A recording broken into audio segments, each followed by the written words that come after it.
Assalamualaikum warahmatullahi wabarakatuh. Selamat malam Bapak dosen dan teman-teman semua.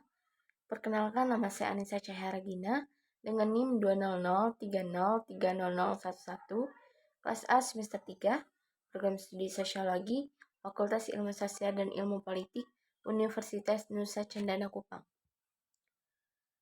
Pada video kali ini saya akan menjelaskan hasil review buku kelima mata kuliah Teori Sosiologi Modern yang berjudul Erving Goffman dalam buku Greg Smith.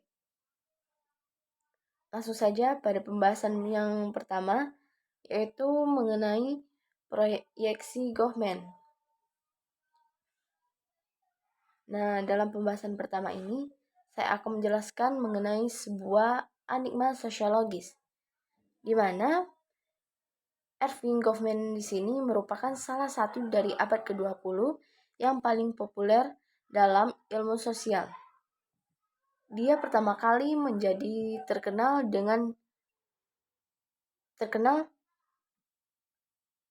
dan diakui yaitu ketika dalam publikasi pada tahun 1959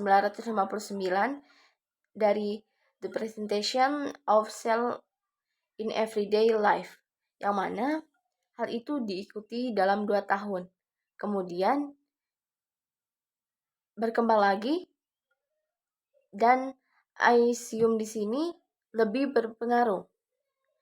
Sosiolog Goffman di sini memainkan peran yang paling penting dalam perubahan ini, di mana contohnya dalam konsepsi alternatif praktik sosiologi dari dirinya sendiri yang merupakan sumber kritik teoritisnya. Nah, tentu saja dalam kesuksesan Goffman ini, setidaknya ia banyak berutang pada pengamatannya yang dimana ia sangat cerdik dan kecerdasan serta keanggunannya sebagai penulis dalam teman-temannya yang konkret.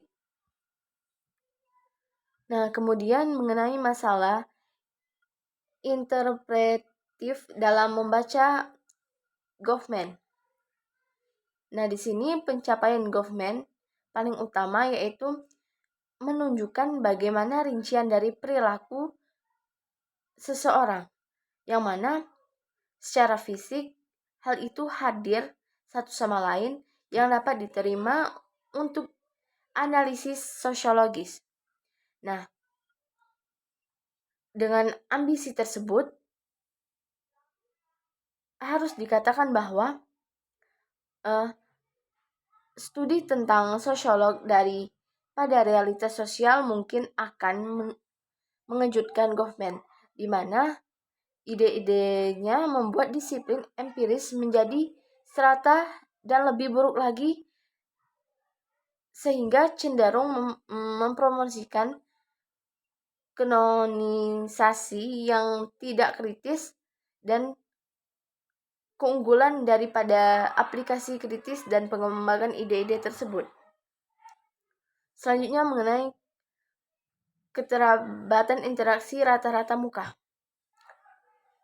Perkembangan bidang baru dalam sosiologi tetap menjadi milik Goffman, yaitu adalah suatu proyek yang penting karena dia menyatakan bahwa minat utamanya untuk berkembang studi tentang interaksi tatap muka sebagai interaksi yang dibatasi secara alami, di mana analisis bidang yang koheren subbidang sosiologi pada tahun 1969 oleh karakteristiknya yang tampak berlaku di semua tempat.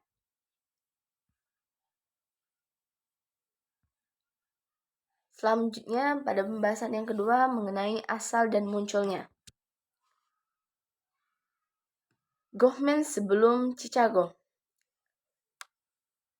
Setelah Manitoba, Goffman dipekerjakan oleh Film Nasional Kanada Papan di Ottawa, di mana Goffman ditunjuk untuk upaya perang atau upaya untuk bekerja di sebuah agensi yang kemudian banyak terlibat dalam produksi film propaganda. Nah, di mana karya awal Goffman ini dapat diatur dalam 3 judul. Yang pertama, penolakan terhadap metode eksperimental konvensional, di mana produk dirinya refleksi atas penelitian tesisnya. Yang kedua, publikasi awal yang membangun minat pada perbedaan antara penampilan dan kenyataan. Sedangkan yang ketiga, disertai dengan PhD yang merupakan upaya pertamanya secara sistematis menguji urutan interaksi. Selanjutnya, perilaku komunikasi di komunitas pulau. Di sini, dia berupaya untuk membangun kerangka kerja yang sistematis untuk studi interaksi percakapan. Goffman menggunakan antropologis biasa atau teknik etnografi, tetapi dia menekankan bahwa tujuan utamanya yaitu sistematis, bukan etnografis. Nah, dalam batasan ini, Goffman mencoba memainkan peran yang tidak biasa dan peran yang dapat diterima dalam kehidupan masyarakat. Selanjutnya pada bab yang ketiga mengenai ketertiban interaksi, prestasi psikologi sosial, eksrevitas, dan konsekuensinya. Nah, di sini bisa kita lihat bahwa pembahasan yang pertama ini mengenai dramaturgi menjalankan interaksi. Goffman di sini menyatakan bahwa dia tidak pernah bermaksud metafora dramaturgi untuk diambil secara harfiah, di mana di awal dan di akhir presentasinya ia membuat suatu penjelasan bahwa dramaturgi memiliki beberapa kekurangan sebagai model umum interaksi sosial. Di antaranya yaitu teater menawarkan sesuatu yang secara terbuka daripada peristiwa yang nyata. Yang kedua, peristiwa yang dipentaskan adalah latihan. Nah, yang ketiga, pihak dalam teater diri sendiri, orang lain yang diciut menjadi dua dalam kehidupan. Sedangkan yang keempat, resiko reputasi. Selanjutnya, mengenai games, perhitungan, dan kontrol informasi. Di sini, permainan telah lama membuat Goffman terpesona. Ia dianggap bertanggung jawab untuk penggambaran interaksinya yang lebih jelas dan dibuat istilah yang terlalu rasional atau manipulatif dalam permainan tersebut, di mana game pertama-tama menarik perhatian Goffman karena kesenangannya dalam menghasilkan sesuatu. Nah, sedangkan tema perhitungan di sini tertanam dalam Goffman yang merupakan pernyataan awal tesis manajemen kesannya. Selanjutnya, mengenai ritual interaksi. Di sini dapat kita lihat bahwa metafora ritual menunjukkan serangkaian perhatian yang sangat berbeda untuk permainan gagasan, di mana hal ini mempekerjakan perawatan, kesopanan, perhatian, niat baik, dan lainnya. Nah, dalam tulisan-tulisannya, Goffman berkonsentrasi pada bentuk utama atau penghormatan dalam sikap serta proses kerja wajah dari ritual interaksi, di mana seperti yang dikatakan Goffman tadi, wajah adalah sesuatu yang terletak di aliran peristiwa dan pertemuan.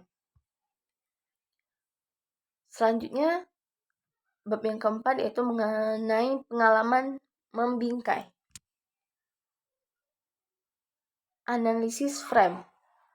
Nah, di sini definisi kerja disajikan sebagai pengaturan yang mengubah individu menjadi pemain panggung, di mana definisi ini menghapus kinerja dari konotasi metaforisnya, yang dimana Goffman memotong para kritikus presentasi yang mempertanyakan mengenai penerapan umum model dramaturgi dengan menghadirkan istilah analitis versinya sendiri, di mana dalam dekade terakhir ini Goffman menggunakan konsep bingkai untuk memperdalam analisis interaksionalnya. Nah, analisis ini sangat efektif dalam menangani masalah analisis interaksional yang cenderung mengabaikan konteks. Selanjutnya mengenai bentuk-bentuk pembicaraan dan tradisi Felicity, di mana bisa kita lihat di sini bahwa orientasi teoritis sangat dominan sebagai bingkai analitik, meskipun seperti biasa terdapat campuran yang berbeda dari pelatihan analitik di setiap penelitiannya, di mana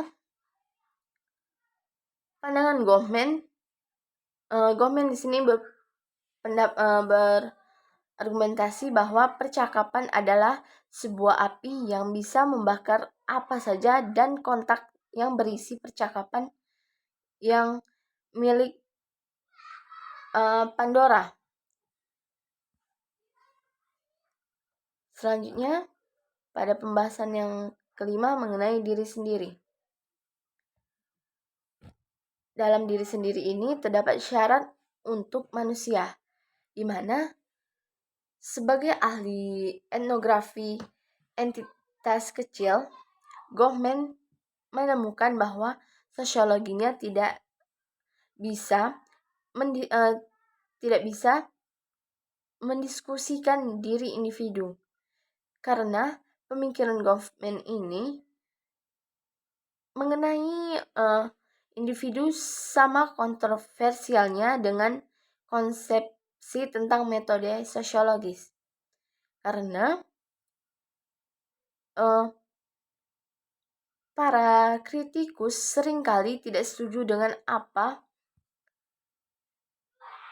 yang mereka lihat sebagai pengangkatan atas dimensi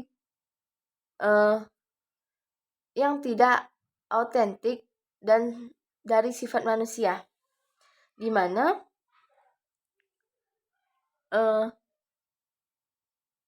promosinya ini mengenai citra gelap manusia sebagai oportunis dengan kejam mengejar kepentingan amoral dengan mengelola pengendalian informasi, yang mana sebelum memanfaatkan dari penilaian semacam itu dapat kita nilai atau kita lihat dari mempertimbangkan seberapa akurat karakterisasi ini atau konsep Goffman tentang diri sendiri. Selanjutnya mengenai mempertahankan kecenderungan menyentuh untuk menjaga bagian dari dunia aman dari sosiologi. Di sini tema sosiologi Goffman sangat umum dan sentral, di mana upaya terus-menerus membumikan individu secara sosial untuk menyarankan hal yang tidak terpikir atau yang berasal dari tatanan interaksi, di mana Goffman menyatakan bahwa keunikan individu mungkin merujuk pada inti dari makhluk, tetapi dia kemudian menghindari makna ini karena makna ini tidak memiliki referensi yang empiris, meskipun mungkin benar bahwa individu memiliki dirinya sendiri atau memiliki keunikannya masing-masing. Nah, Goffman menulis bahwa bukti kepemilikan ini sepenuhnya merupakan produk yang seremonial bersama tenaga kerja. Nah, mungkin itu saja yang dapat saya sampaikan. Lebih dan kurang mohon maaf. Terima kasih. Jangan lupa like, komen, dan subscribe-nya ya. Wassalamualaikum warahmatullahi wabarakatuh.